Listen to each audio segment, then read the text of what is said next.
Hello guys, sama kayo. Manood ako kasi mag-isa pero bago yan, dumaan muna ako sa CVS, pipick upin ko yung gamot ko, tapos yung paper towel. Ito pa yung damit ko nung nag-shooting ako. Pick up. Pwede ako mag-drive-thru kaso yun nga, bila akong paper towel. Okay guys, na-pick up ko na yung gamot ko, nakabili akong paper towel. Ngayon punta na tayo sa sinihan. Ako sabihin yung pangalan sinihan. 7:22 na yung showing, 7:55. Pero ano lang naman na 10 minutes away. Ang problema wala pa akong ticket. So ang plano ko, pag wala akong nabiling ticket, uwi na lang ako or mag-grocery kasi kailangan ko rin mag-grocery. Pero sure ako makakakuha ako ng ticket kasi mag-isa lang ako eh. Mahirap pag dalawa. Mahirap magharap ng magkatabing seat. Pero pag mag-isa ka lang, diba, kahit saan ako upo, wag lang sa harap na harap. Okay guys, dito na tayo. Dito ako gusto manood eh. Konti lang nanood compared nung summer. Yeah, sabi ko hindi ko sasabihin yung sinihan. Sabihin ko na. Bakit ayaw ko sabihin? Kasi dyan sa nakapaskil dyan sa harap, konti lang, may nakapaskil kasi dyan na sign, bawal magdala ng bakal. Pero may dala tayong bakal.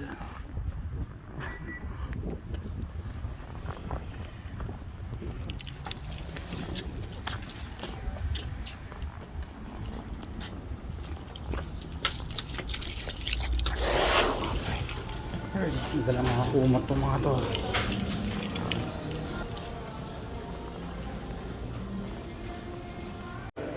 Okay, nakabili na ako ticket. Walang nanonood dun sa sinihan, dun sa actual theater. Parang dalawa lang yung tao, so pangatlo ko. Hindi gaano mabenta tong movie na to. 7:55, maaga pa eh, pwede pa ako.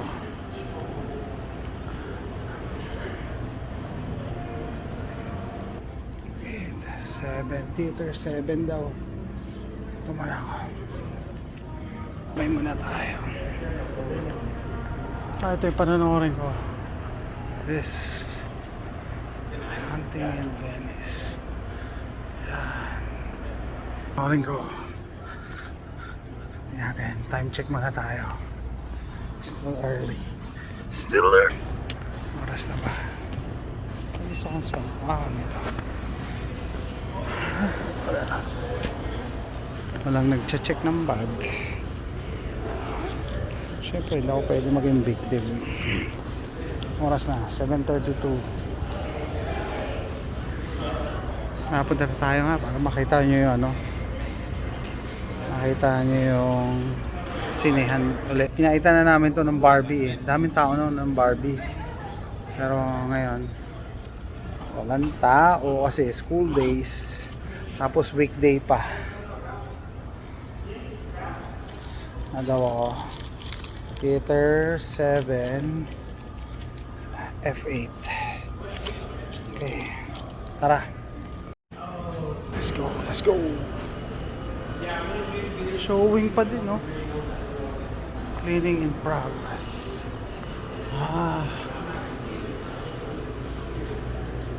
Dito, this ito, dito sila pwede ka umorder. Restroom. Kasi pwede ka umorder. Yan, yung mga waiter. Yan, yung restroom. May tao. Okay, nobody's here. Social. Ang tao, wala mag-isa dito. Okay. Ito yung habang nanonood ka ng sine, pwede ka umorder eh. Just press the button. Wow, it's wow. Ako eh, walang tao. Pucha, wala tao. Magsisi ako nito Sabi na miss ko, manood ka ng horror, mag-isa ka, paano atakayin ka dyan? Ano, dito ako, ayan, may table. F8 dito. Yan, so pag order ka, press the button. And then if you want to see the menu, scan mo lang yung QR code. Ayan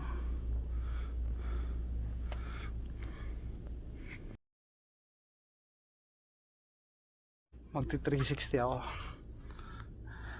Natanong kasi ng miss ko sino kasama ko Yung pala dito sa baba.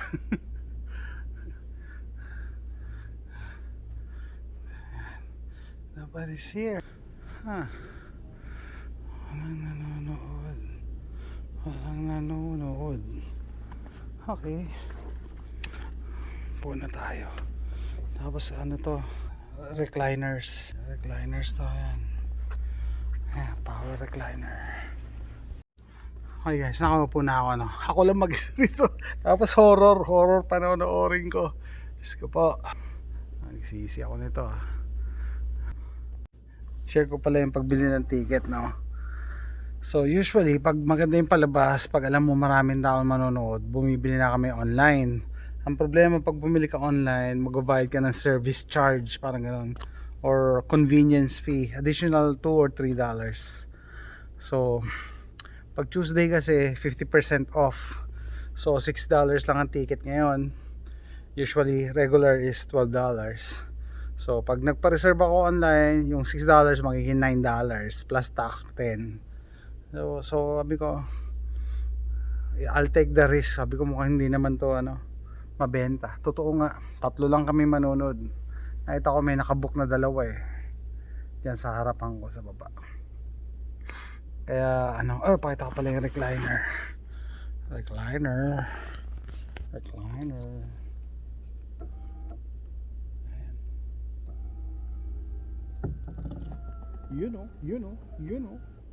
Yun, higata.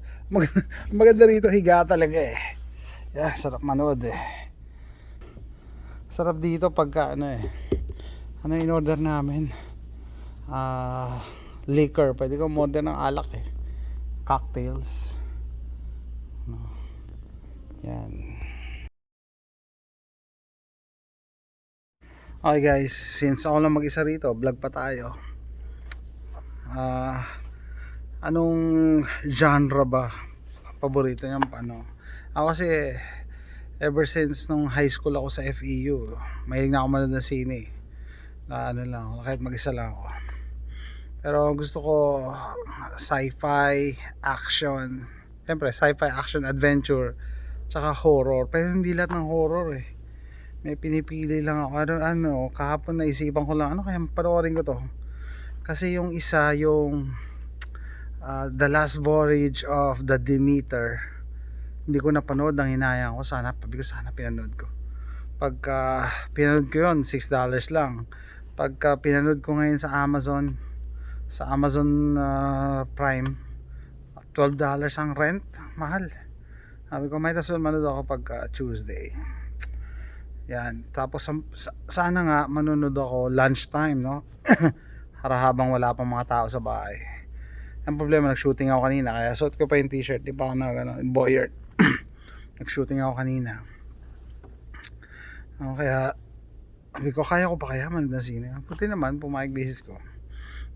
Next week kasi bala kong mag-shooting uli kasi meron akong testingin.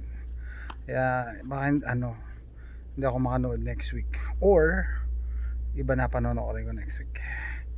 Anyway, gusto ko to sinehan na to, ang lapit lang sa amin 6 minutes lang to tapos power recliner, tapos ganda pa ng upholstery, parang bago lang to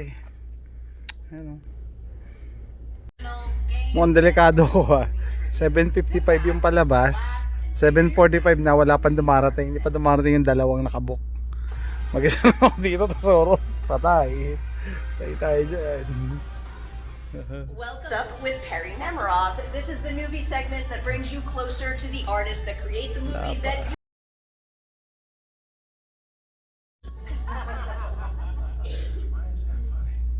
We love the trial. Thank God We love dumating the na. wonder, the Kala ko romance, mag-isa ako eh. the suspense. Ito meron. We love that you're here. The National City is beloved employees. Okay, ba't ganito talaga? Ito talaga yung pinili ko upuan sa likod nila. It's not a bite shock. Hindi ako lumayo eh. Wala ako katabi. But he's such a dedicated employee. Ayos, tapos na.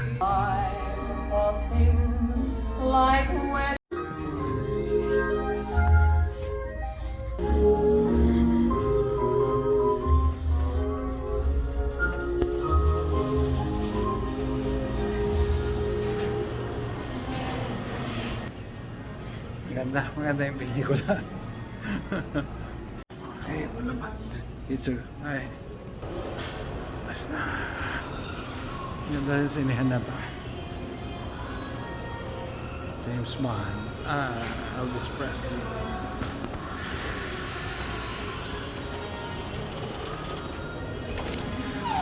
Okay.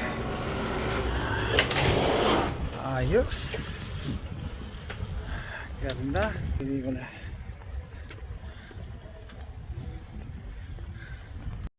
Okay. Guys, ito na ako sa kotse. No. Hindi pala talaga siya horror movie. Ano siya? Murder mystery. Based on a novel by Agatha Christie. Kaya pala maganda. And it reminded me of Murder in the Orient Express. So kung mahilig kayo sa mga ganun, mga mystery, panoorin nyo to. So nagustuhan ko siya. Actually hindi ko pinanood yung mga kwento, you know, about this or review. Nakita ko lang yung trailer and sabi ko maganda yung panonoorin ko. Para hindi ko na sasabihin sa inyo yung story syempre, para yung spoiler, no? Walang spoiler. Maganda siya. Okay. And sabi ko, pasalamat ako may dumating. Kasi una, sabi ko, kaya lalabas ako? Mag-isa lang ako dito. Parang hindi ko kaya manood mag-isa. Eh, yun pala. Yung una nakakatakot na part eh. Pero yun pala, naging murder mystery siya. Basta, panoorin nyo lang. Maganda. Kung hindi nyo pa rin napanood yung, yung Murder at the Orient Express, panoorin nyo rin yun. Okay? So, eto, A Hunting in Venice. Hindi pala siya katulad yung mga pelikulang A Hunting in Somewhere. Hindi siya yung mga ganon na talagang extreme horror movie. Murder mystery, horror din pala to. So, that's it guys. Tatapusin ko na. Pauwi na ako. Ginutom ako. Naamoy ko yung mga pagkain ng mga katabi ko. May isang hindi naman katabi, kahilera ko. Naamoy ko yung pagkain nila. Di pa ako nag-dinner. Past 10 o'clock. Pero yung bahay namin 6 minutes away lang. So, uwi na ako. See you next time. Bye.